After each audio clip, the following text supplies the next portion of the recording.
Vamos falar de um tema que é inclusive um dos temas do dia, porque hoje mais cedo, às 8 horas da manhã, nós tivemos a Companhia Nacional de Abastecimento divulgando o seu quarto levantamento para a safra 2024-2025. Esse levantamento mostrou que a safra brasileira é maior, evidentemente, que a safra anterior e atinge 322 milhões e 300 mil toneladas, de acordo com o que foi divulgado nesta terça-feira. Isso representa uma alta de 8,2% frente àquilo que foi colhido na safra passada. Mas trouxe também cenários distintos, e é por isso que o João Pedro Putz está aqui comigo, João Pedro Dias, que vai conversar conosco a respeito desse tema, porque, João, além de ter uma safra que é uma safra cheia, alguns dados me chamaram a atenção. Hoje, durante a programação, eu tive que analisar os números todos, né? Um deles que me chama a atenção é o corte, né? Uma redução na estimativa de consumo de arroz aqui no Brasil, exatamente quando o Mercosul vai produzir mais, a gente vai consumir menos, mas principalmente cortes em estoques para soja e para milho. Como é que você avalia esse relatório? Boa tarde, seja bem-vindo. Boa tarde a todos vocês. No caso da soja é simples, você exportou 97 milhões de toneladas, o que não era, é bem acima do que era previsto inicialmente. Ou seja, nós estamos limpando o estoque, limpando os armazéns, juntando a soja que tem nos armazéns agora. Porque o consumo brasileiro não reduziu, nós estamos aumentando a exportação de farelo de soja, estamos aumentando o consumo de óleo de soja para a produção de biodiesel, novas plantas estão sendo colocadas no Brasil para processamento de soja. Então, você teve um aumento, a exportação foi muito forte e associado a um consumo muito grande.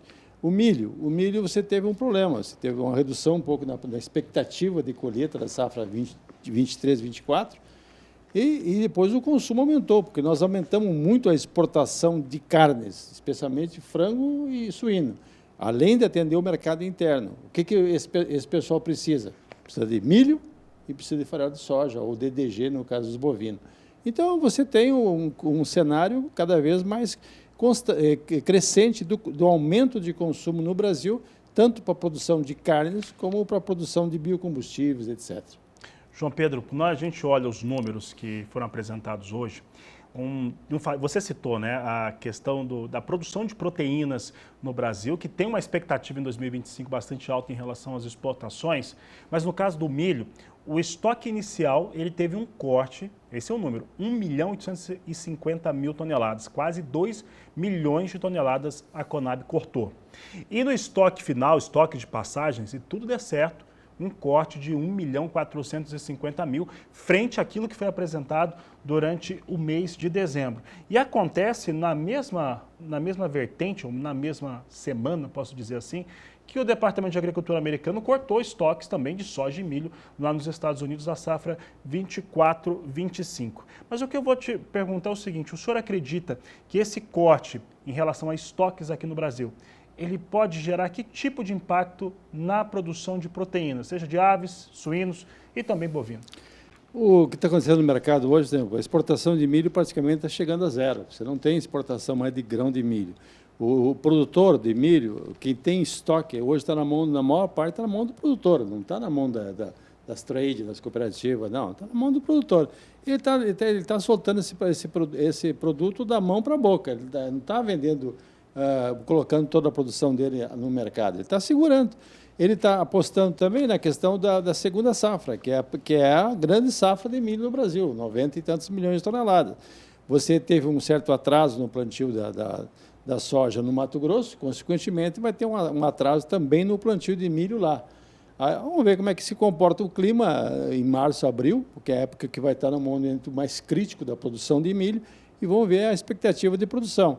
No Mato Grosso, você, além da questão da exportação, você tem hoje o investimento pesado das indústrias de produção de etanol a partir de milho.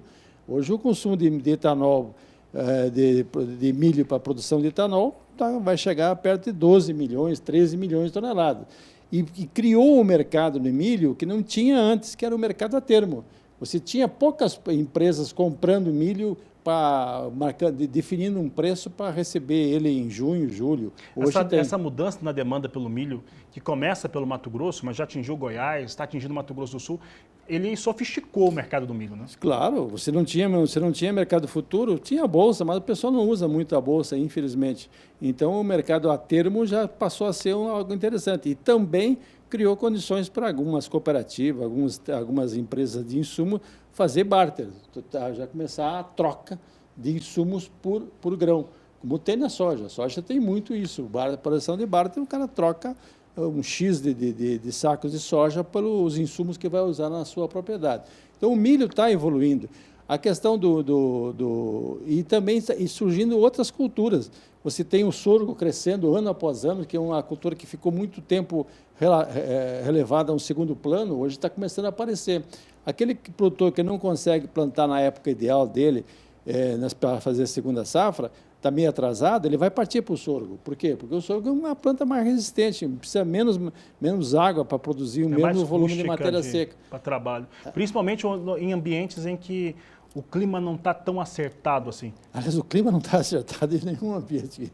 Infelizmente, né? Aqui no Mato Grosso do Sul nós temos o norte bem de chuva e o sul não chove. Sofrendo. E é onde está concentrada a área de grãos. Então, esse é um problema sério, o produtor está vendo. E também, daqui para frente, você vai ver outras culturas que não se falava. Carinata, uma série de outras culturas que já pensando em termos especificamente para a produção de óleo vegetal, visando ou a produção de querosene verde, ou diesel verde, etc. Já começam a aparecer vários trabalhos em vários pontos do estado, já havendo o interesse de incentivar o plantio dessas culturas. Ou seja, quando você aumenta 1.400.000 hectares, que é o primeiro relatório em relação ao ano passado, a safra 23, 24, a safra 24 e 25, mais de 1.400.000, você vê basicamente em cima de soja, transformando áreas de pastagem, regra geral, pastagem degradada, em áreas de soja e, posteriormente, vai ser áreas de milho segunda safra, sorgo, ou, no caso do sul do Brasil, trigo, canola e outras culturas. João Pedro, você vai fazer o seguinte, você vai me ajudar a lembrar. Eu quero fazer uma pergunta sobre essas novas culturas que o senhor disse que vão ganhar as áreas. Mas antes eu quero fazer um questionamento, porque eu fiquei de férias no mês de dezembro.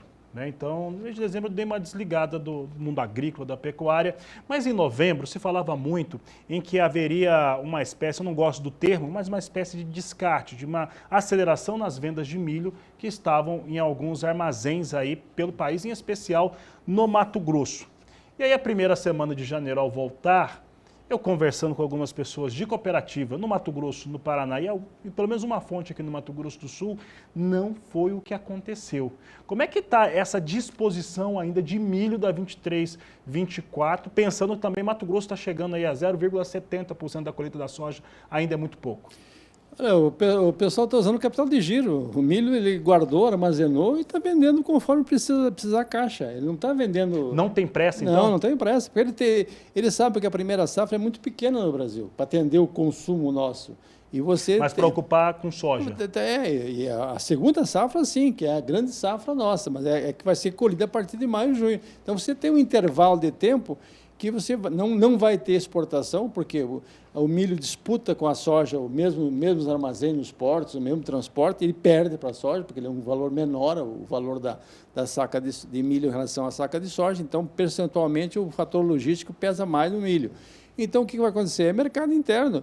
O pessoal de frango e suíno está numa situação um pouco melhor, o preço melhorou da carne de frango, eles estão comprando, estão ampliando o plantel, a exportação bombou, tanto a exportação de carne suína como a de frango, nós chegamos quase a mais de 5 milhões de toneladas de frango exportado, o Brasil se consolidou como o maior exportador de carne de aves.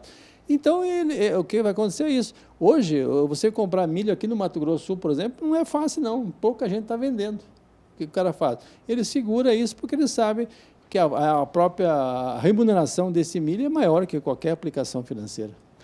Tá certo, João Pedro, não consegui lembrar sozinho. Você estava falando a respeito de outras culturas, né? E essa é uma área que você domina muito bem na agronomia, mas outras culturas, como outras oleaginosas, para ocuparem áreas de produção por conta também dessa questão do clima estar mais seco, você não ter algumas referências, parâmetros climáticos que dê segurança para esse produtor. Essas culturas, elas contribuem também, de certo modo, para uma saúde melhor do solo, diria para uma mudança da microbiota e assim por diante. Dá para afirmar isso? Dá porque cada cultura você tem as suas características. Pega uma carinata, por exemplo, que tem uma raiz muito profunda, um sistema radicular muito profundo. É o que ajuda? Ajuda a descompactar o solo mais argiloso, ajuda a levar nutrientes para aprofundar com os nutrientes, ajuda a melhorar a infiltração de água no solo. Ela é uma leguminosa? A carinata é uma composta, se não me falha a memória. Mas tem várias surgindo, nabo forrageiro, carinata, as multinacionais estão comprando as empresas de semente para aproveitar isso aqui, visando o quê? Visando a produção de óleo vegetal. Hoje, 90% do biodiesel do Brasil é óleo de soja. Nós temos que partir para outras coisas, até plantas perenes, como o caso da bocaiúva no Nordeste brasileiro, na Bahia, por exemplo, tem um projeto de bilhões de dólares do grupo dos árabes visando a produção de óleo a partir de bocaiúva, que é uma planta perene, uma palmácea. Então, você tem muitas coisas no mundo acontecendo no processo de descarbonização, ou seja, substituir os derivados de petróleo por produtos naturais, produtos vegetais, ou seja, por óleos vegetais. Não renováveis. Tem uma pegada de carbono menor, essa é a questão básica, né? Então, você tem muito isso. E o produtor está atento, está participando. Só que essas culturas você tem que amarrar toda a cadeia, ou seja, tem que ter o produtor de semente, tem que ter o armazém para receber, tem que ter a indústria que vai comprar. Não pode ser o cara... Onde está se estruturando esse tipo de cenário? Centro-Oeste. Centro-Oeste, o grande setor é o Centro-Oeste. Você tem em todo Mato Grosso, aqui no Mato Grosso do Sul, Goiás, essas empresas estão partindo para isso, estão investindo nessas culturas novas, o que é bom, é muito importante isso, até a diversificação, para não ficar só o binômio soja-milho, ter soja, milho, carinata, carmelina, e uma série de outras culturas que vão acontecer. E traz aí uma viabilidade para o produtor, para o estado, para o município. Aproveitar o máximo, esse 1.400.000 hectares que são incorporados de um ano para o outro. No começo, a maior parte vai virar braquiária mesmo, porque é uma terra ainda que está em fase de melhorar as condições físico-químicas dela. Depois ela vai ter espaço para todas as culturas. Tá certo. João Pedro Dias, obrigado pela sua participação aqui no Mais Pecuária nesta terça-feira. Eu só tiver um minutinho só, eu gostaria de fazer uma lembrança. Todos os minutos. 322 milhões de toneladas, nós temos capacidade de armazenagem de 220 milhões. Falta 100 milhões de toneladas. Se tivesse tudo vazio. Se vazio. Então, esse é um gargalo que tem, especialmente nas regiões de fronteira agrícola. Às vezes está consolidada, Paraná, sul do Mato Grosso do Sul, está mais ou menos controlado. Mas a região de expansão de fronteira vai ter problema. Porque a agricultura subiu.